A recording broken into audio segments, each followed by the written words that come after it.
Perseteruan antara Nikita Mirzani dan Reza Gladys semakin memanas, terutama setelah persidangan yang berlangsung tegang dan penuh emosi. Dalam sidang tersebut, Reza Gladys secara gamblang memberikan keterangan mengenai dugaan pengancaman dan tindak pidana pencucian uang yang dituduhkan pada Nikita Mirzani. Ia bahkan menyebut dua nama lain, yakni Dr. Oki Pratama dan Dokter Detektif alias Doktif yang menurutnya turut terlibat dalam pusaran masalah ini. Reza Gladys menegaskan bahwa ia tidak sedikit pun gentar melawan Nikita Mirzani. Saya tidak takut, saya hanya menunggu waktu yang tepat. Sekarang semua saya sampaikan langsung di depan hukum, bukan di media sosial. Ya, begitulah kata Reza Gladys dengan tegas di hadapan hakim. Meski selama ini ia dan sang suami atau Bah Mufid memilih diam dan tidak menggembar-gemborkan masalah ini di media sosial, bukan berarti mereka mundur. Tidak hanya itu, Reza Gladys juga meluruskan isu miring yang menyebut produk kecantikannya tidak terdaftar di BPOM dan Kementerian Kesehatan.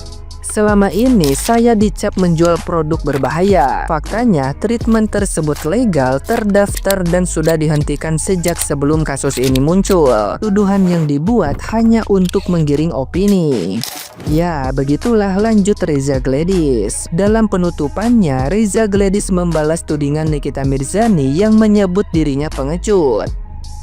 Drama ini pun semakin mengundang perhatian publik, menambah daftar panjang konflik selebritas tanah air yang penuh intrik dan pembuktian. Nah, gimana nih menurut netizen yang terhormat? Silahkan berkomentar ya. Dokter Reza Gladys mengakui skincare itu bukan racikan dia, tapi skincare itu dibeli label nama Dokter Reza Gladys. Kalau gue udah nungguin lama banget nih kasus Nikita Mirzani atau kasus pemerasannya Nikita Mirzani. Nah, kalian tahu sendiri kan, Dokter Reza Gladys ini selama ini mengundur-undur waktu alias sudah datang di persidangan. Sekalinya datang ke persidangan, Dokter Reza Gladys ini malah ngapongkok. Fannya bahas soal pemerasan, malah bahas bahwa ini orang dikira katanya Nikita Mirzani, katanya wajahnya abu-abu lah, beging lah. Di ruangan persidangan itu yang tadi tegang menjadi kira orang lawak, ketawa sih gua. Nikita Mirzani aja sampai ketawa. Oi, iya kutin pasan Nikita Mirzani andarakan untuk menginjak BPOM. Kok bisa ya skincare Dokter Reza Gladys lolos dari BPOM? Nah, dari segi pertanyaan netizen selama ini, kok bisa Nikita Mirzani itu membuat kasus pemerasan? Karena kan skincare di Dokter RG ini bersalah.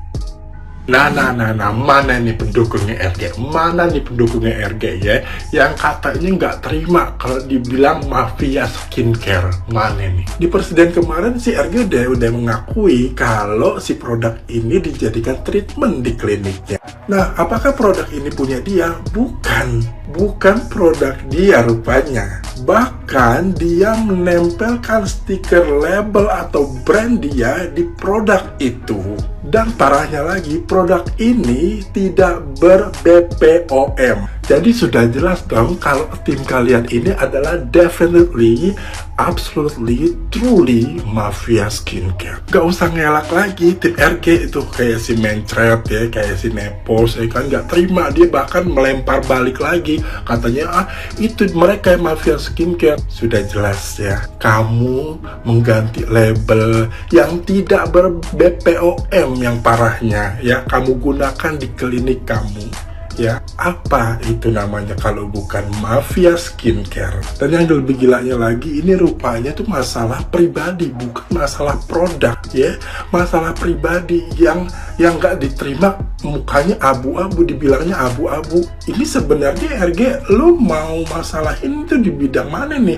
Di bidang kosmetik lo yang katanya itu kosmetik lo, atau memang masalah pribadi lo aja yang lo nggak terima sama kulit lo? Kan kocak. Jadi di persidangan ini nggak terbukti dan bahkan tidak dipermasalahkan masalah pemerasannya itu. Jadi ya selama ini berkuar-kuar temennya RG pemerasan lemon itu mana? Malu gak kalau udah kayak begini? Malu gak? Jadi jelas di persidangan ini sudah jelas ada permainan seorang dokter yang memakai produk yang tidak ber-BPOM dipakai di kliniknya. Jadi tolong buat bapak-bapak, ibu-ibu yang di BPOM ini kerja. Bisa-bisanya seorang dokter memakai produk yang bukan produknya itu dilabeli, dilabeli dengan brand dia sendiri ya, di stikeri, bahkan tidak ada BPOM. Tolong bapak kerja yang ada di BPOM itu ya, mana emosi. Saya selaku netizen kecewa berat. Gue kecewa sama Dr. Reza Gladys. Kalian tadi lihat nggak persidangan Nikita Mirzani sama Dr. Reza? Ternyata Nikita Mirzani ditahan selama ini bukan karena kasus pemerasan. Selama gue dengerin sidang Nikita Mirzani sama si Dr. Reza Gladys itu, gak ada tuduhan kalau Nikita Mirzani itu memeras Dr. Reza Gladys. Gak ada bukti juga. Jadi selama ini tuh Nikita Mirzani ditahan tuh karena perkara Dr. Reza Gladys terus-terusan dikatain abu-abu sama begeng sama si Nikita Mirzani. Jadi Nikita selama ini di penjara itu cuman gara-gara masalah personal, guys. Permasalahannya cuman karena si Dr. Reza Gladys itu merasa diejek sama si Nikita Mirzani karena dikatain abu-abu. Itu. Udah di persidangan tadi nanya apa, dijawab apa, nggak nyambung tuh si RG, bener-bener nggak nyambung, Syai. Pokoknya besok-besok kalau misalnya ada yang ngatain gue langsung laporin. Awas aja kalau ada yang ngatain gue, langsung gue laporin. Ini perbedaannya Nikita Mirzani sama kalian ya. Kalau Nikita Mirzani dia nggak pernah bawa-bawa anak. Bahkan kalau anaknya disenggol dia yang akan turun tangan. Tapi kalau setiap dia punya masalah, dia langsung bilang gini, anak-anak gua aman, anak-anak gua itu di international school. Jadi dia mereka nggak dengar kasus-kasus orang tuanya gitu. Nah beda dong. Nikita tuh nggak bawa anak saya nanti dengar, nanti ini nggak ada. Dia bahkan bilang anak-anak dia tuh nggak pernah dengar yang kayak gitu-gitu. Balik lagi karena anaknya di international school. Nah kalau anak-anakmu kenapa dibawa-bawa? Sekolahnya di mana? Udah ketahuan kan perbedaannya kita menjadi kalau berantem nggak suka bawa-bawa anak. Yang kedua adalah itu yang gue gue bikin slow mo tuh suaranya. Katanya ibunya masuk rumah sakit. Ibu yang mana sih? Yang ini. Ibu yang ini lah, bukannya emang harus di rumah sakit? Apa gimana? Emang harusnya dirawat kan? Kok dibawa-bawa? Bahkan sampai detik ini anaknya yang kecil itu nggak tahu ibunya itu di penjara loh. Taunya ibunya lagi syuting, taunya lagi di pesantren. Gitu cara melindungi anak. Jadi jangan bawa-bawa anak, Lu memprotek anaknya tergantung kalian. Treatment kalian ke anak memproteknya gimana? Kalau Nikita udah tahu dia akan protek anaknya ke international school. Jadi kalau ada berita-berita di luar dari itu, anaknya bagaimana sebisa mungkin anaknya tidak mendengarkan gitu. Kecuali yang udah dewasa ya, gitu. Jadi jangan bawa-bawa anak. Guys, sidangnya tuh seru kan, gue bilang Nick Mir tuh dari awal ditahan sampai sekarang itu kelihatan santai karena dia tuh punya segudang bukti dan dia tuh mempelajari semua CBAP semuanya. Kenapa coba? Dia tahu kalau RG itu banyak bullshit, banyak bohong, demikian juga para buzzer-nya. Kebuktikan waktu DRG ketemu sama Nick Mir di persidangan, DRG bisa apa coba? Syok, tertekan, dan dia sendiri akhirnya mengakui kalau produknya itu tidak baik ya.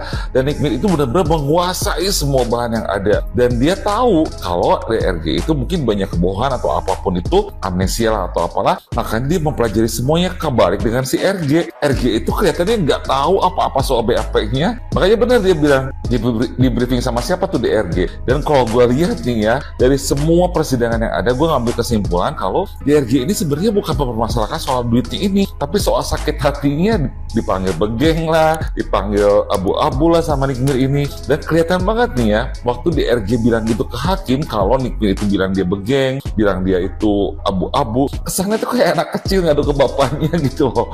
Ini lucu banget loh gue bilang. Dan kalian harus lihat juga ya, DRG ini datang dengan banyaknya orang-orang Ambon dan semuanya. Gue gak nyalahin mereka, tapi dari sini kelihatan kalau DRG itu memang tidak istilahnya banyak yang tidak suka dengan DRG, banyak yang menjadi korban dengan DRG, dan banyak juga yang istilahnya tidak mendukung DRG gitu istilahnya. Kelihatan kalau misalnya di medsos itu banyak banget yang dukung DRG itu karena bayaran. Ya beda dengan Nikmir. Nikmir itu tidak ada bayaran, tidak ada apa, tapi semua datang mendukung Ami semua loh. Ya itu keren loh gue bilang. Makanya guys, hati-hati dalam bertindak. Jangan sampai bertindak seperti DRG akhirnya ngebalik ke diri sendiri. Nah cuman yang gue harap ini, gue nggak terlalu memperhatikan sidangnya Mail. Semoga apa yang menjadi kesaksian Mail, apa yang dalam sidang Mail juga mendukung pernyataan-pernyataan dari Nikmir ini, karena ini sangat penting dua-duanya itu ya.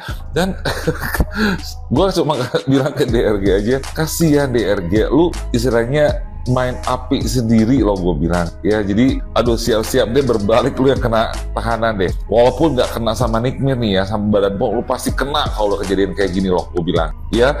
Nikmir setelah mengungkap ini semua, dia pun bakal lega. Gue pikir kalau seandainya dia terpaksa tetap masuk akibat permainan, akibat permainan yang ada, terus divonis tetap bersalah, tetap masuk penjara, gue pikir Nikmir juga akan tenang dan akan menjalani semua itu dengan baik loh ya. Nah ini contoh seorang wanita Amazon yang keren, yang berani menyuarakan kebenaran yang ada. Oke?